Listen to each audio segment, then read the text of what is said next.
C'est l'histoire de deux enfants de bonne famille qui grandissent en Judée. Mais, petit problème, l'un est juif et l'autre romain. Nous sommes sous la domination romaine. Or, un incident va complètement éloigner ces deux frères qui vont devenir ennemis. Lors de la visite du procurateur de Rome, la sœur de Judas le juif va, sans faire exprès, faire tomber une tuile. Et ça va être pris pour un attentat. Et Judas va revendiquer cet acte malencontreux qui va l'amener dans un premier temps dans les geôles des prisons romaines et par la suite dans les galères. Et ça va vraiment être une galère pour lui. Il va s'en sortir, il va revenir et il va combattre son frère ennemi dans une séquence mythique du cinéma, une course de chars. Le réalisateur, Charles, oui. Il a une particularité qui nous touche. Oui, il est alsacien.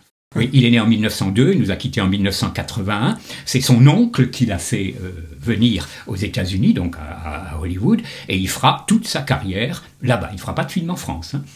Il tournera peut-être des séquences en France, mais tous ses films sont américains. Il commence en 1930, je pense, donc au début du parlant, jusqu'à la fin de sa carrière. Fin de sa carrière avec un film extraordinaire qui s'appelle L'Obsédé, The Collector, que je recommande vivement. On le voit très peu. C'est un type qui kidnappe une jeune femme, et la jeune femme va essayer de le manipuler psychologiquement pour s'évader. C'est très fort, avec Terence Stamp et Samantha Eggar.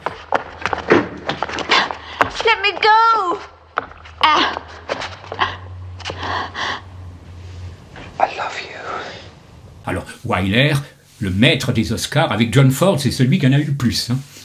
Et Dieu sait qu'il en a eu. Il est à l'aise dans tous les genres. La comédie, romantique, Vacances romaines, le péplum, Ben-Hur, péplum supérieur, mais péplum, dans le genre. Le polar, Humphrey Bogart, Rue sans issue, La maison des otages.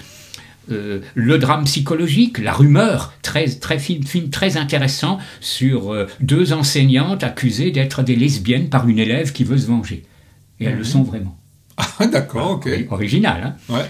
Donc un très très grand metteur en scène auquel vraiment je tiens à rendre hommage. Il était franc-maçon.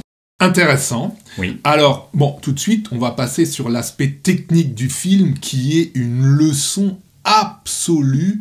À tous les niveaux, chaque Oscar est mérité 1000%. Si on rentre dans le film, la magie opère, la poésie opère. C'est un film qui est magnifique et magistral, et qui est servi par des acteurs qui font le boulot. Tout à fait, tout à fait. Alors, tête d'affiche, Judas Ben-Hur, c'est Charlton Heston, qui nous a quittés en 2008, acteur solide, robuste, très populaire, spécialiste des grands rôles, du moins de grands personnages. Il a été Moïse, dans les 10 commandements.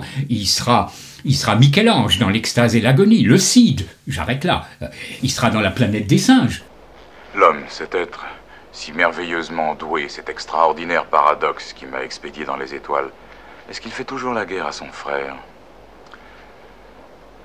Est-ce qu'il laisse toujours mourir de faim les enfants de son voisin ?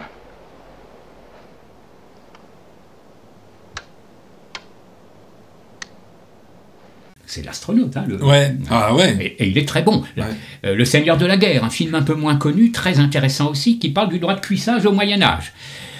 C'est pas un très grand acteur, il faut être franc. Il a besoin d'être dirigé, il a besoin de sentir ses rôles. Mais quand il est bon, il est très bon. Ouais. Il est très bon. J'aimerais encore citer le Peckinpah, le film de Peckinpah, Major Dundee, où il est très très bon, également puisqu'il a vraiment soutenu Peckinpah, qui a eu des problèmes avec les producteurs. Son grand rôle aussi, c'est La soif du mal, le film de et avec Orson Welles, où il interprète un policier au Mexique face à un Orson Welles adipeux. C'est très réussi. Donc un grand acteur, très sobre d'ailleurs. Oui, d'ailleurs tout le casting est d'une sobriété efficace. Oui. Alors, citer rapidement Stephen Boyd, qui fait Messala, donc l'ami devenu l'ennemi, bien entendu. Acteur un peu oublié aujourd'hui, qui retournera à Rome quelques années plus tard, la chute de l'Empire romain, aux côtés de Sophia Loren. qu'on a vu en France aussi, dans Les Bijoutiers au clair de lune, dans le western Bravados, un comédien tout à fait correct. Jack Hawkins, qui sera le père adoptif de Judah Ben-Hur, qui est très très bien aussi, qu'on découvre dans la séquence des galères, qui est une séquence magnifique, magnifique séquence. Haya Hararet, qui interprète Esther, qui est une actrice israélienne qui n'a pas fait une grande carrière, on la verra encore dans l'Atlantide, aux côtés de Jean-Louis Trintignant, je crois, 1 an plus tard, mais qui deviendra scénariste. Et cet acteur qui joue Ponce Pilate, qui n'est pas connu, qui est extraordinaire. Alors là, il y a le charisme total. Ah, moi, je lui mettrais une mention spéciale, parce qu'on parle de ce côté comme ça efficace, mais un peu froid dans le jeu des acteurs. Alors pour le coup, lui, c'est vraiment l'exception. Et tu sais qui le double en français? Ah oui, notre Jean-Pierre national. Oui. Salut Pont-Aven et les galettes. Jean-Pierre Mariel, en personne. En personne, oui. Une très bonne direction d'acteur. Ah, la direction d'acteur est vraiment aux petits oignons, puisque on ne peut pas reprocher la sobriété du jeu. Au contraire, c'est très très très efficace. Il joue juste, on n'en demande pas plus. Et puis pour un film épique, on n'a pas envie non plus qu'il nous fasse des tartines. Par contre, au moment où on demande de l'émotion dans les scènes intimes, eh bien là, ils montrent toutes leurs facettes de jeu. Moi, je pense par exemple à cette séquence entre Charlton Heston et Esther, cette actrice israélienne, où tout d'un coup, il y a de l'amour. Et là, franchement, ils ont l'œil qui pétille. Moi, ça me donne des frissons dans le dos. Ça fonctionne, c'est profond, c'est juste. L'histoire est magistrale, Charles. Elle est tirée d'un roman. Alors, elle est tirée d'un roman d'un militaire, le général Lewis Wallace. Et ça a été un très grand succès de librairie, si je puis dire, l'un des plus grands succès aux États-Unis, avec La case de l'oncle Tom. Et Les 4 filles du docteur March. C'est les 3 best-sellers des années 1900, etc. Et il faut savoir que le livre n'est pas extraordinaire, je dirais. C'est assez banal. Le film est bien supérieur. Ce qui arrive. C'est assez rare, souvent, mais ça arrive. Il faut dire qu'il y a déjà eu une première adaptation muette de Ben-Hur. 1926, de Fred Niblo, avec là aussi une course de chars mémorable qui est citée. Et il y aura une 3e adaptation plus récente. Qui que vous soyez, votre corps, c'est cette galère. Votre cœur, c'est ce tambour. Et votre Dieu, c'est la gloire de Rome. En position pour la batte.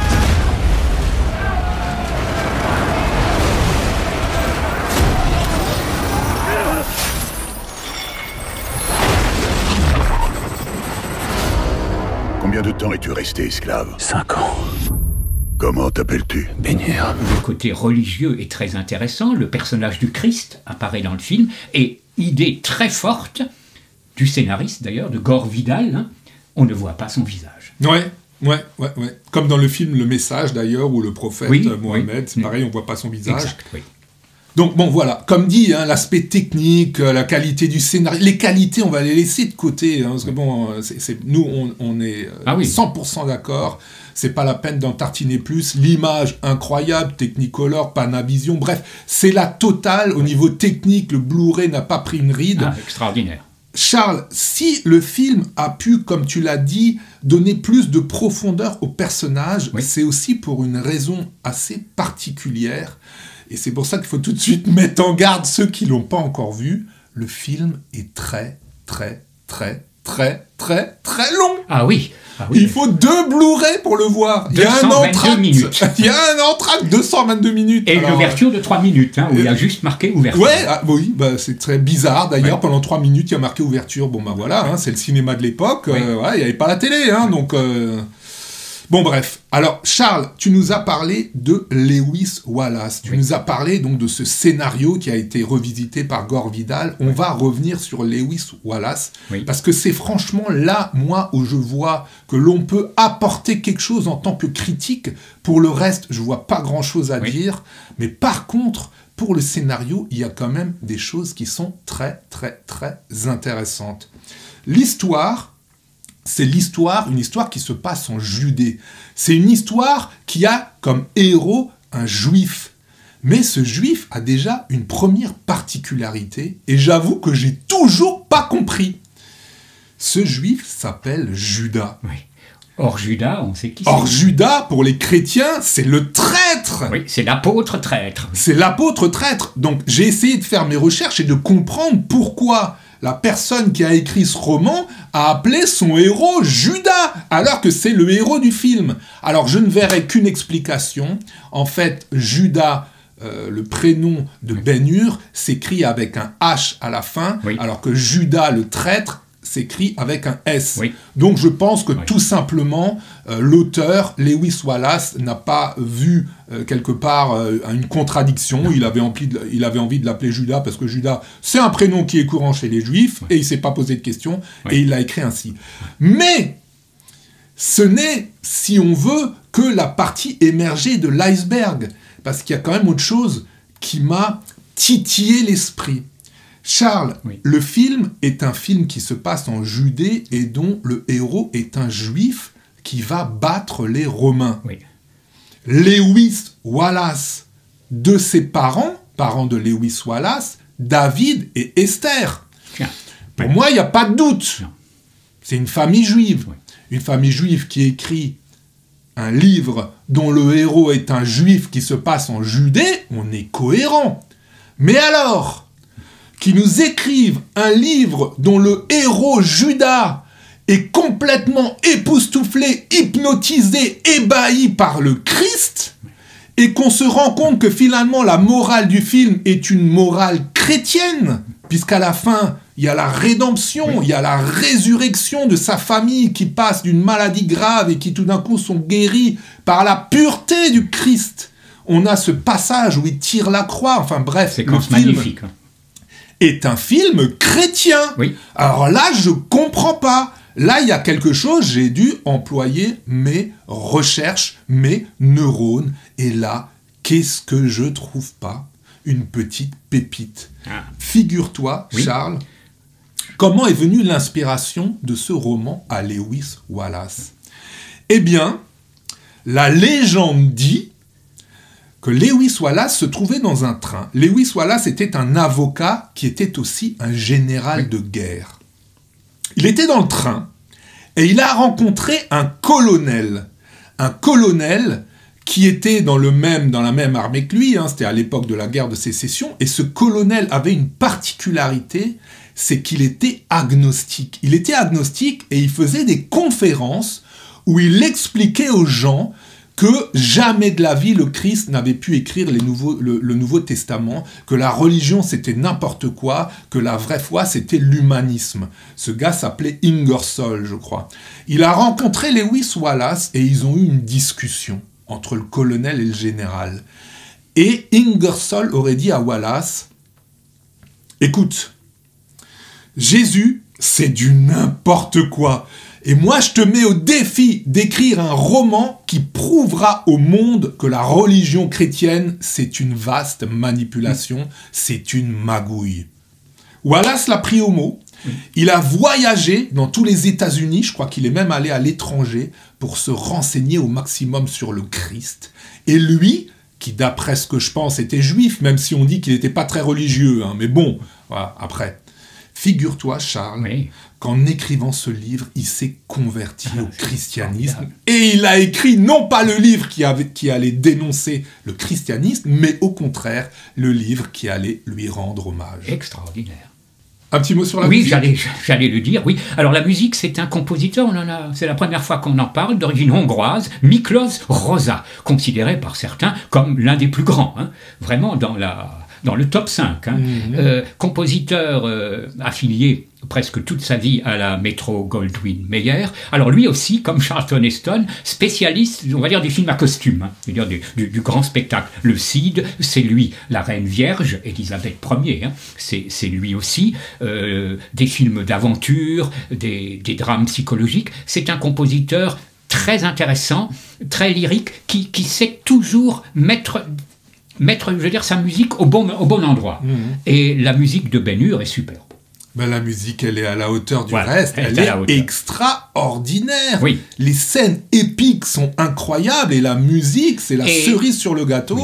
Et je trouve que dans le domaine de la religion, il est très fort parce que 2 ans plus tard, il fera la musique d'un autre film sur le Christ, celui-là, Le Roi des Rois, de Nicolas Ray. Alors là aussi, encore, à mon avis, encore plus belle. Mais bon, elle est superbe, cette partition, à la fois dans les séquences d'action, hein, que dans les séquences d'émotion. C'est la perfection. C'est la perfection. Et revenons en conclusion sur les séquences d'action, sur la séquence d'action, puisque la scène du film, c'est cette course de chars. Oui. Et figurez-vous qu'on a une petite anecdote qui n'est pas connue de tous. Il y a eu quelqu'un qui a participé à cette réalisation. Oui, alors, le réalisateur, en fait, de la course de chars, c'est Andrew Marton. Andrew Marton, qui est un réalisateur un peu oublié, qui a quand même réalisé un excellent film d'aventure, Les Mines du Roi Salomon. Très bien, avec Stewart Granger et Deborah Kerr. Mais a participé à la course de chars un inconnu, qui s'appelle Leone. Ah ouais. Sergio pour les intimes. Sergio Leone a participé à la réalisation de la course de chars de Ben-Hur. Oui. Waouh! Pourtant, à l'époque, il n'était pas connu. Hein. Il avait déjà fait le Colosse de Rhodes. Non, il avait coécrit des péplums, notamment sous le Cid de Rome. Il n'a pas encore fait, puisque le début de carrière de Leone, c'est des péplums. Hein, les derniers jours de Pompéi, où il remplace un metteur en scène, et le Colosse de Rhodes. Et oui, Sergio Leone a participé à Ben-Hur. Waouh! Donc... silence. Hein. Ah, la boucle est bouclée. Leone deviendra le plus grand réalisateur de l'histoire du cinéma. Il a collaboré au début avec le plus grand film de l'histoire du cinéma. La boucle est bouclée. Vive Mulhouse! Oui, vive Mulhouse. Et vive le 7e art. Portez-vous bien.